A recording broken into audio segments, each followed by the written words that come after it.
Yar there, sailors! No, we're not doing this. I'm not doing this bit throughout the whole video, okay? But today, folks, we're gonna be remaking a VFX from one of the prettiest game of all time, which is Sea of Thieves. I personally think Sea of Thieves is probably the best looking game out there.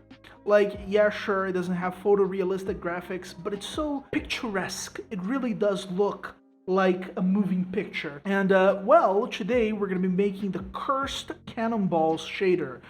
This shader is actually not only about cursed cannonballs, this shader is actually used extensively. Well, the technique behind the shader is used extensively across Sea of Thieves. You can find those on mermaid jams, you can find those on the hourglass, you can find those in plenty of other environmental pieces. And essentially, it's this kind of glossy and glowy gem effect. It just so happens that on the cannonballs specifically, they also put a sigil that signifies what that cannonball effect specifically is. We're going to be remaking the Cursed Cannonball specifically, but do keep in mind that aside from the sigil, you could use that technique to make any other gem effect from Sea of Thieves. We're going to be using Unreal Engine, and I also took the care to recreate some of the textures and get the original 3D models for the cannonballs so that we had a pretty nice final result. So please enjoy. We are on Unreal, so let us do it. You can see here the effects, and this effect actually has plenty of layers. The bread and butter of this effect really is the screen space anchoring. You can see here that as I move this, no matter if I rotate, you can see here that even when I rotate, the how to make text is always kind of facing us. Also, let me take this here. You can see as I rotate it, it kind of stays the same. If I move it as well, the sigil always kind of faces the same direction as I rotate the sphere, and the distortion is also on screen space. So there's a lot of screen space trickeries that go into achieving this effect. Here I put one sphere, one cannonball over a little logo, which I think looks neat. Also, don't forget to like and subscribe. Classic, right? And here we have a pink grog ball. After all, why not, right? Let's start actually making it. There are other elements, of course, so they have a pretty good looking reflection. Also, you have here this kind of noise that pans over every so often. So all of those things we're going to make today. So what I'm going to do here is that I'm going to create myself a new material.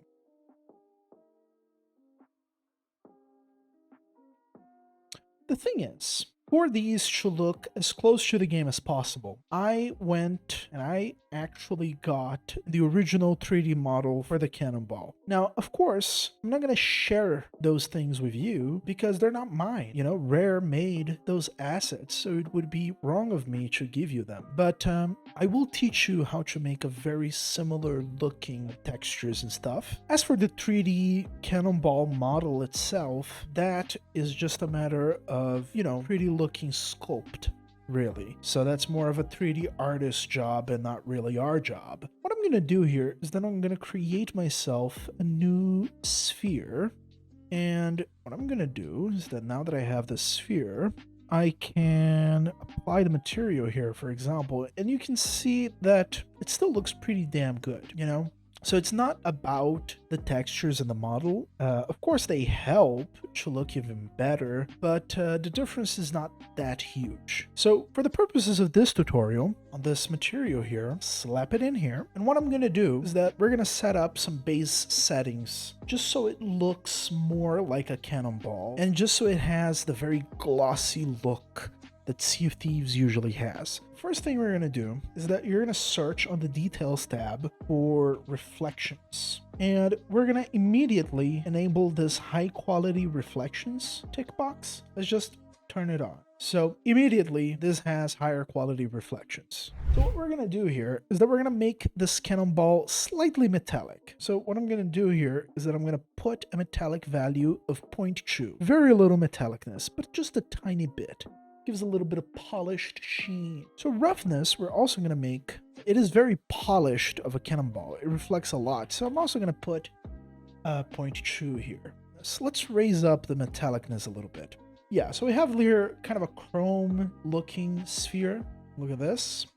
Right now it's black, of course, but that's something we're going to fix, don't worry. The next thing we're going to do here is just give it a base color. And this is the first little trick that we're going to use here on our shader here. The static values, I usually like putting them on this side. So if the values are just static, I put them here. If there's any custom logic, I put it on the other side. It's just the way I like organizing things. So here on the base color, the first thing we're going to do, you would usually use a texture sample for the texture of the cannonball, but once again, I want to make this without using any rare authored textures. We're actually going to use a color here. So let me just create a new color node, and let's make it a little bit of a brownish color. Let me actually color pick it here. I saved this color here. So this is going to be a brownish color.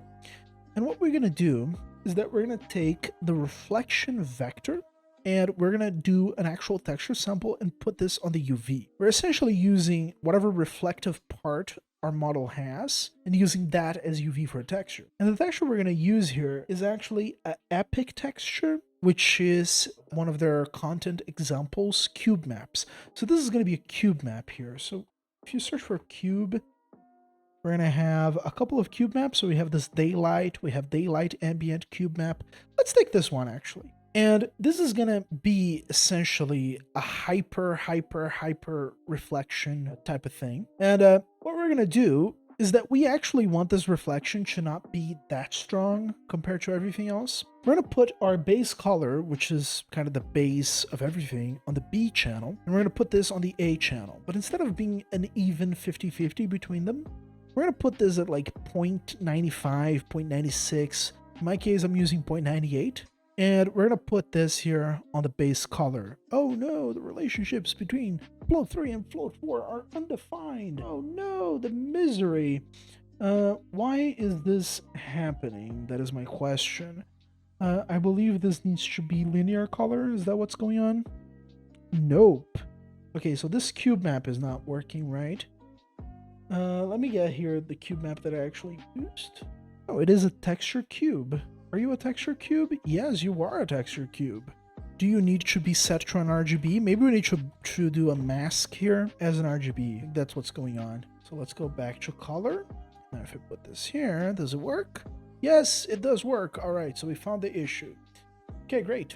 So if I save here and I go back, now we have this muddy colored looking thing, but it has a really defined set of reflections, which is what we want. The Sea of Thieves Cannonballs and art in general has very sharp reflections and really high quality reflections, and I assume they use some type of screen space reflections, but they also use little cubes like this. Perhaps they use dynamic cubes, I'm not sure. Maybe a generic cube to kind of set the tone, and that changes between day and night, between biomes. Once again, I'm kind of extrapolating from what I see. I don't actually know what they do on their shaders, but this is a simple way of getting this crisp looking reflection here. And of course, this cube map here could be swapped out by any cube map you want. In this case, I'm using this daylight ambient cube map, but we can try, for example, this daylight one. I mean, doesn't look that different if I'm being honest here. But still, yeah, that is part of the tech. All right, so now we have our base color. What I'm going to do here is that I'm actually going to right click and I'm going to collapse these nodes here. This is going to be our base color, just so that we signify that it's done. And also, this is going to be pretty close to the master node. And usually when I do things close to the master node, I like to collapse them just so that it looks nicer. It looks a little bit cleaner. And if we want to change this later, we can just double click and we go into whatever it is that we were messing with, and we can go back by clicking back here on the material graph or on this little arrow. So now we have our base color set up. We're actually gonna blend this later with other stuff. Something else I'm gonna do is that I'm gonna make this fully specular. I think it's also gonna add a nice touch to our cannonball. Let's see here what it looks like as fully specular. Go back. I don't like this on auto. Like this thing always gets super blown out. So we would usually also hook up a normal map, but once again, we're not using any rare textures today. I think one way that we can kind of start is perhaps with the glow that we have on our little cursed cannonball. You can kind of see that no matter my view angle, it always has this pink haze that kind of follows my camera alongside the model. Let's add this before we go into any textures here. That we're going to use the new reroute nodes from Unreal so we can make everything in neat little sections. To get this glow, what we're going to do here is that we're going to get our vertex normal and we're going to get our pixel normal. Normals are essentially little arrows that point outwards from surfaces, and we're going to mix them together. The way we mix them together is that we're going to use a lerp node here. We're going to put U on A, U on B, and I'm going to put this factor here as 0.3 because I want of one more than the other, and we get this little vector. You can use vectors on a function called dot products, and essentially we want to take the normals from our vertices, and we want to check that against our camera vector, the actual camera, the direction that the camera is pointing towards. This is going to yield us something like this, which is kind of sort of Fresnel effect-ish. So if you're familiar with Fresnel, it's similar in principle. I mean, tell me somewhere the dot products are not, am I right? And what we're going to do here is that if you look around, no matter how much I rotate this sphere, like I'm rotating it, let me see if I can maybe show it on a cube. You can see here that as I rotate this, the grazing angles are darkened, and kind of the part that's closely aligned to my camera vector, it is brighter. So this is how we get this gem type of effect. So if I go back here, and I want to be able to increase or decrease the power of that. So what I'm going to do is that I'm going to hook up power node, and on the exponent, I'm going to make a variable called core power. And we're going to use a default value of 10. Let's see what 10 looks like. Start previewing node. You can see here we have, let me put this on the cube. You can see here on the grazing angles, very dark, but on the normals that align with my camera, it looks good. Now you might be wondering, hey Leo, why does here, for example, this face gets the glow and the back face doesn't? Well, because essentially on the cube case, this is relative to the vertices, and the cube only has like one giant normal coming off of it if this is a quad, which I'm not sure if it's a quad or two tris, but still. Now on the sphere, you get a lot more of those, so you get a more even distribution. Now that we have this power here, I believe we should finalize it with a multiplier so that we can do one final density check. The power here, it controls more of the radius, but not really the brightness, right? The brightness is going to be stupidly ridiculous. So to fix it, we can do a core multiplier. And the way we're going to do this here is that I'm going to make myself a new variable, core multiplier. The default value is going to be 1. What I'm going to do then is that I'm going to lerp it. And on this lerp, I'm going to put this value here, this power, into the alpha, and this into the B. And on the A, let me start previewing here. You can see here that the A value represents the black. I'm going to maybe floor this so that it has a minimum value of brightness that's going to be a little bit of an off black, just so we have, this might be too much. Let me see, 0.0. This looks fine. So it never goes too much into the blacks, right? Whatever we put into the core multiplier is going to be the center brightness. So if I put this to a ridiculous value, the brightness is also going to be ridiculous. But the best way to control the radius is through the power. And now that we have this, we're going to use a new Unreal feature. Well, not that new nowadays, but we are going to do a named reroute declaration node, and we're going to call this core glow. Now, the interesting thing is that now we can comment this core glow, or we can also collapse it.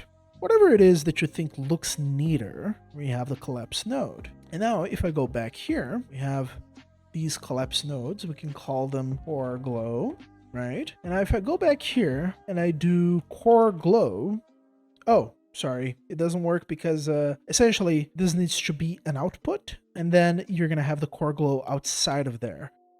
Because these reroute nodes, they only work on the graph that they're actually in. But that's okay though, we can uncollapse these nodes. But we can see here that we have this core glow. I'm gonna save them over here. And what I'm gonna do is that I'm gonna search here for core glow and hook this up into the emissive color.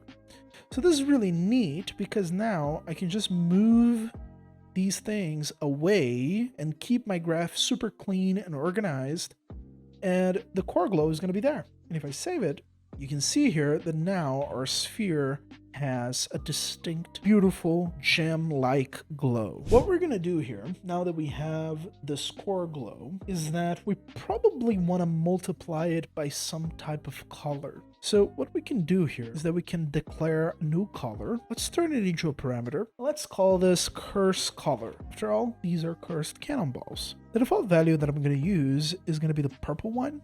Now, if we multiply these, we get the look. We get part of the look here. So now what we need to add for this cannonball to look, well, cursed is the sigil. In this case here, the sigil, the icon is the grog thing because of the grog ball. This one is the rudder.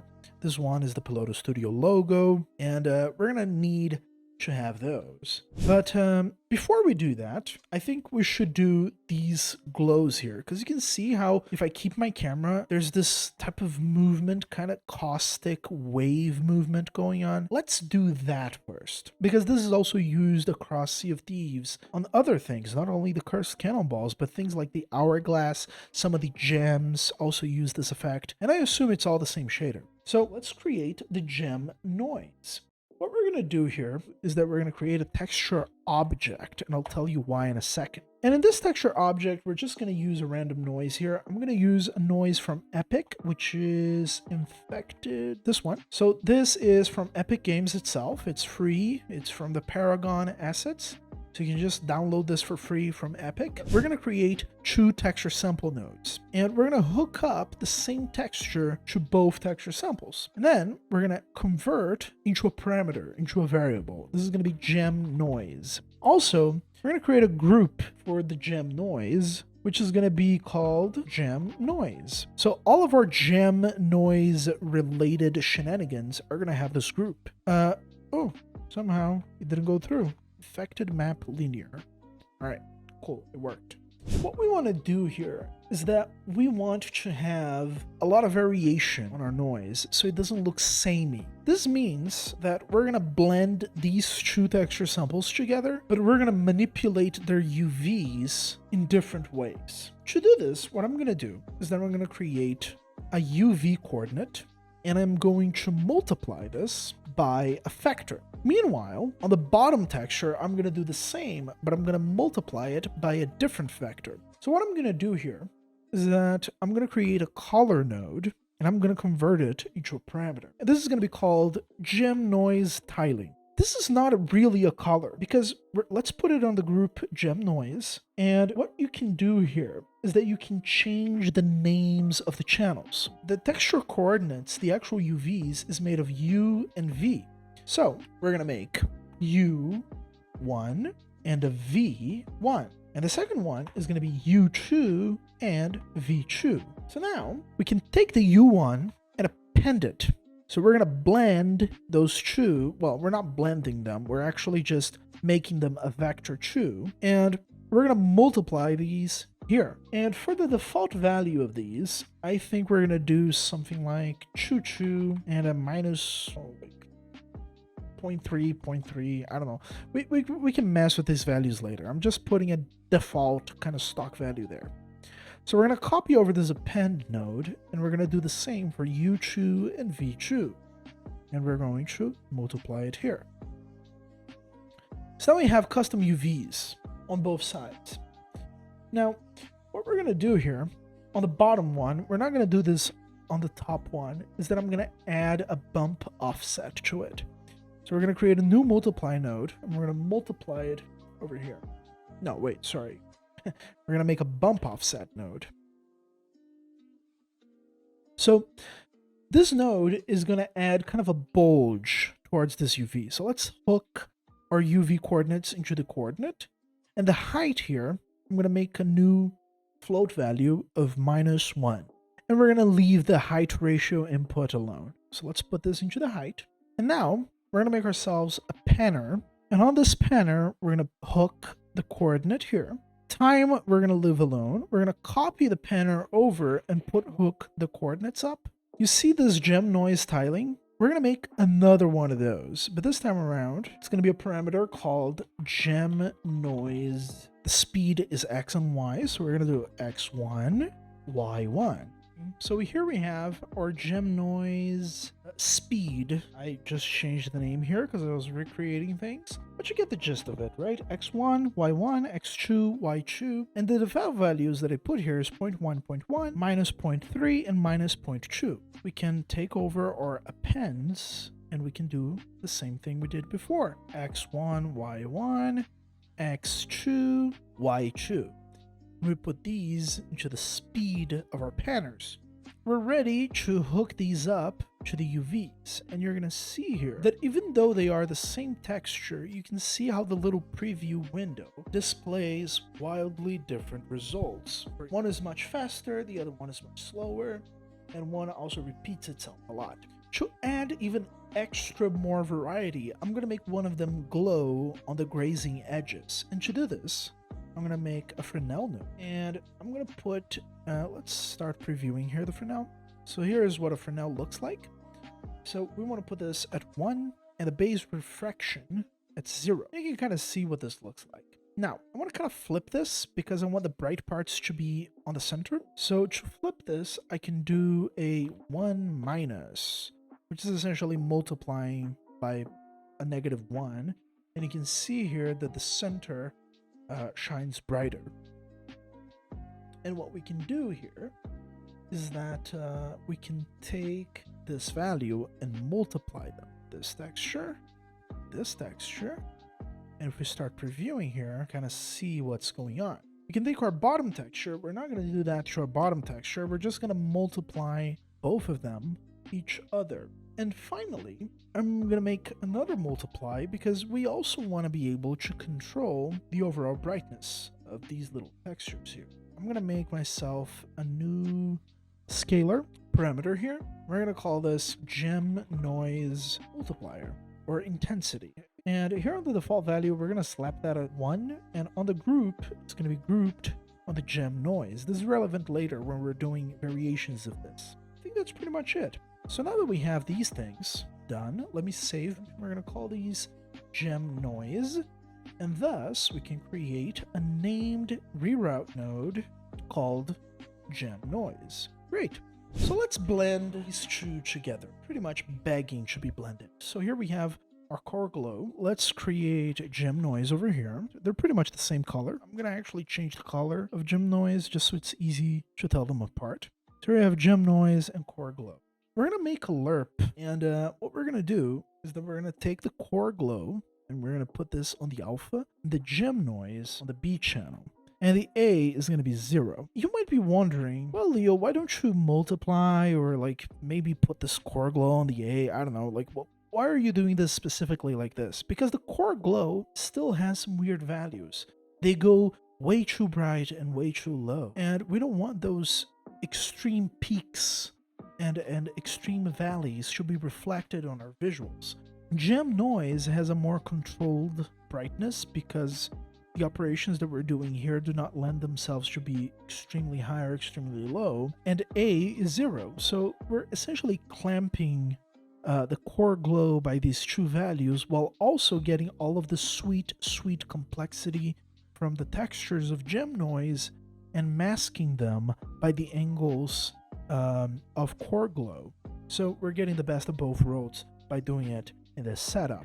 Now we can take our curse color here and we can just kind of multiply them. And if I start previewing the node, we can see here the result that we have, which is more or less what we wanted, right? We can put these into the emissive color, and later on we're also going to add it to the base color, but for now we can just put this into the emissive just so that we have, you know, a nice looking kind of noisy sphere here. Look at this. Very cool, huh? Once again, this is a gem-like effect that can be applied to anything, not only cursed cannonballs. So on to the next step. Now we're going to put the actual sigil in there. Let's go and do it. So let me show you here. This is what the texture that I made looks like.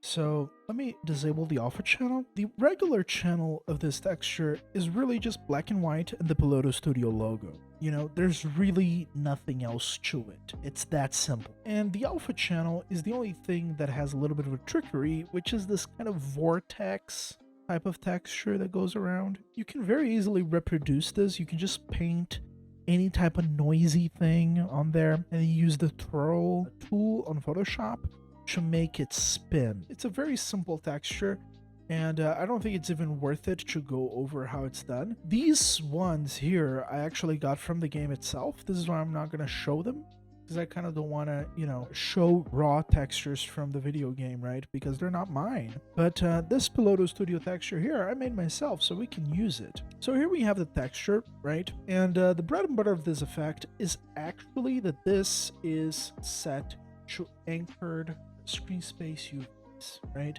This is like 90% of the beauty of it. What we're going to do here is that we're going to actually get our anchored screen space UVs. If you haven't seen this, I actually have a tutorial video on how to make this, but I have a material function called anchored screen space UVs, and this takes a scale input and yields a UV result. So what I'm going to do here is that I'm going to make myself a new scalar called Sigil Scale. And the default value here, we can use just one, this here, and put this into the UVs.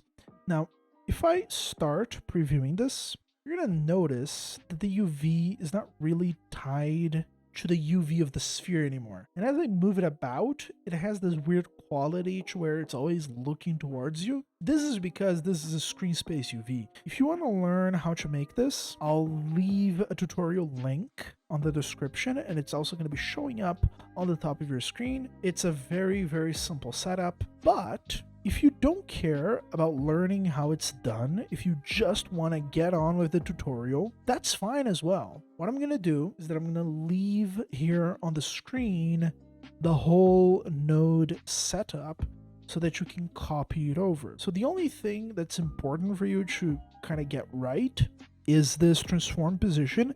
Is from road space to view space. This is 1 and -1. And here, this constant bias scale is -0.5 and 2.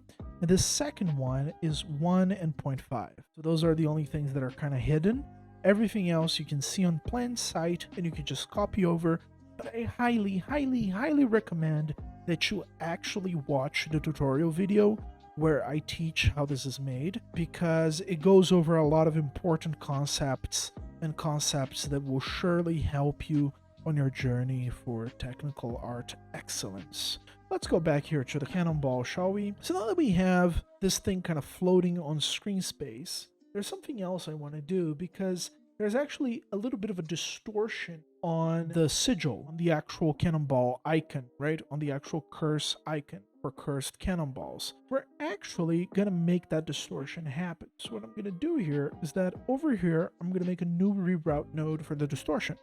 We're going to get ourselves just a UV set here and a pattern, because this distortion moves over time. And the speed here, I'm going to make this really, really slow. So let's make this 0.0025. Didn't work. Let me 0.025. All right. Cool. So now we have this very slow panning UV here.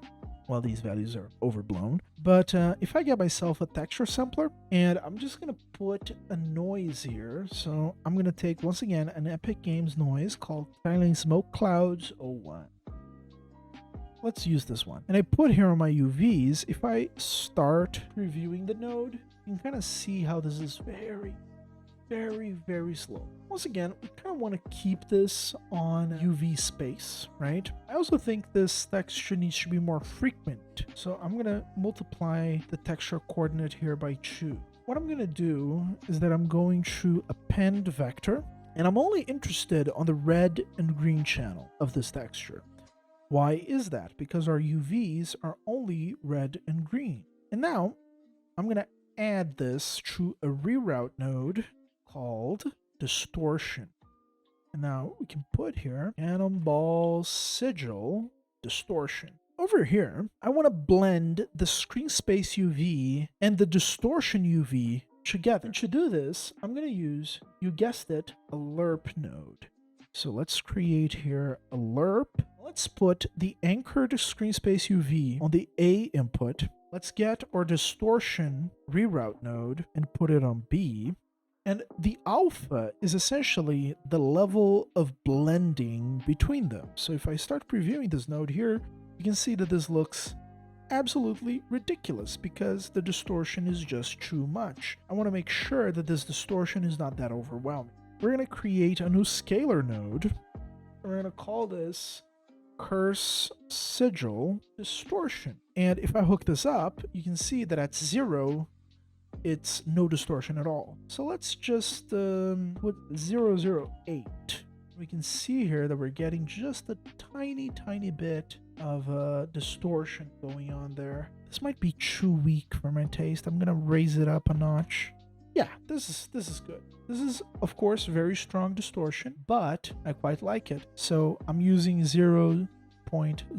I can decrease it a little bit, maybe 6. Yeah, very weak, but very effective. So now our sigil has this little curse distortion going on. What we're gonna do here is that we're gonna take the RGB values and we're going to multiply them.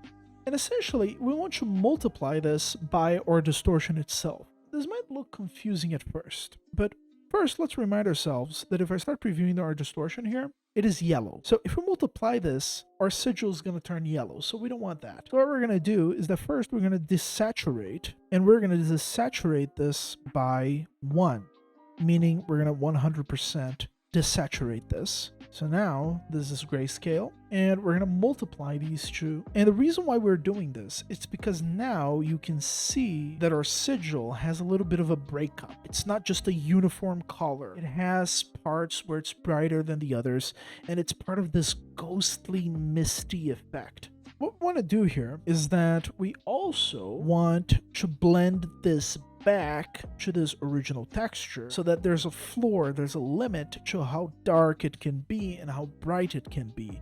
But we want to be able to control this. And to control it, we're going to make ourselves a new power node here. And we're going to make ourselves a new scalar value called sigil color power, maybe something like this. And now we're going to put this default value, and one value that I found worked great was 2.5. Now if I start previewing this, you can see that only some parts of it show up, right? It's very subtle. And then I'm going to multiply this to reinstate back some of the brightness. And we're going to multiply this by 4. So some parts of it are really bright and some parts of it are super dark and not showing up at all. So we're going to call this brightness variation. And now we're going to add our previous textures to this brightness variation here. So let's start previewing the node. And well, you can't really tell here, but essentially some of these parts are going to be a little bit bloomy. We have this set up from before. So let us just add our sigil into this mix here. And from this addition, we can just put this into the multiply. And if I stop reviewing this node, we're going to have our cannonball. We have our sigil, and you can see here that some parts of it are a little bit closer to white, and they even sometimes pick up a little bit of bloom. So the reason why this is happening, there's this little, haze that adds brightness into the color, is exactly because of the color variation setup that we just did. Remember that I had mentioned here that the RGB is just a standard looking symbol, but the alpha channel has the swirling motion? Well, this is where the swirling motion comes into place, folks. Because now we're going to take the alpha channel and we're also going to add it into the mix. In my case, you might not need to do this depending on your texture setup, but I'm going to do a 1- here just to flip the values. you might not need to do this. So the reason why, it's because I want the blacks to be whites and the whites to be blacks. And you can see here the kind of effect that we have going on. Something important is that on your texture itself, you actually want to change on the advanced settings of your texture and set it to clamp on both axes. Why do you need to do that? Because this is a screen space effect. This UV is going to repeat forever. So if we put it to wrap, look at what happens. The texture is going to repeat on the edges. And we don't want that. We want it to be stretched. To do this, we put it on clamp. See? Kind of stretches forever. It doesn't repeat. This right here, we want to multiply by the color, by the curse color, so that we get full curse color itself. So just multiply this. If we start previewing, we now have a purple looking thing. And something else is that we want to multiply it by our core glow. Because if you notice here, if we start previewing the core glow, it essentially decides what shows up and what doesn't. And we want only the core to have the swirly swirl. So you can see here that only the core has this swirl. And we're going to add everything together. So here we have this multiply, and we're going to add it up here. If I start previewing this node, you can kind of see what's going on, that we kind of have there. Something else, though, that I also want to do is that I want to multiply from our alpha channel. I want to multiply this multiply here. That our swirliness also affects the sigil itself. And then we can hook this up into the add. Now let's start previewing this node, and we can kind of see what's going on here. And we can put this into the emissive color. And one final trick is that we can add the base color here together with our emissiveness and put that on the base color itself, so it affects both of them. If I stop previewing this, we have ourselves a cursed cannonball effect. This cursed cannonball effect can also be used for gems, for, pretty much anything really that you want to give this ethereal kind of look. Interestingly, this doesn't really look perfect like these do, right? Just about messing with the parameters and see what works. We can go here on our tutorial cannonball material, and we can right click on it and create a material instance. Let's call this test tutorial. Now what I'm going to do is that I'm going to drop the test tutorial onto the sphere. I can go over here and I can mess with the materials that we had set up before. So for example, we have the gem noise. We can change the gem noise texture to be anything we want. In my case here, I have this other texture here from Epic, T Water Chew. For example, I can change this to be Water Chew. So now we changed completely the texture that we were using. Let me turn off auto exposure here so we can see a little bit better what we're doing here. The gem noise intensity, for example, I can raise it up very, very high, and get a much brighter looking gem. So let's put this at 120. Here on the gem panning, the noise speed, I can also manipulate that. Let me see here. I have on my side a little cheat sheet from an example that I had done before, so we can kind of copy over the little settings that I know that work.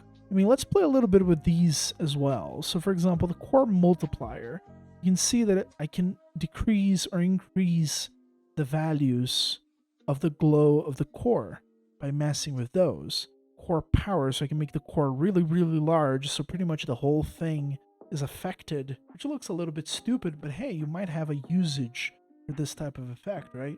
We can increase the distortion to make it ridiculous, but that's not really a good idea. You can change the scale of the sigil, right? You can make it really large, you can make it slightly smaller. Even the color power here, so I can raise it up more or less of the brightness. The possibilities are endless, and it's important for you to play with the parameters, because it's playing with the parameters that I actually played with them until I had a result that looked to my taste. This is kind of how you go about those things. You just kind of play with the materials and tweak them to where you want. But this is the technique. This is the whole shader, folks. Thank you so much for watching. Goodbye. Yar, sailor. Don't forget to leave a like and subscribe. And also follow us on Discord for more information on everything there is to know about the cursed sea of Piloto Studio. Yar.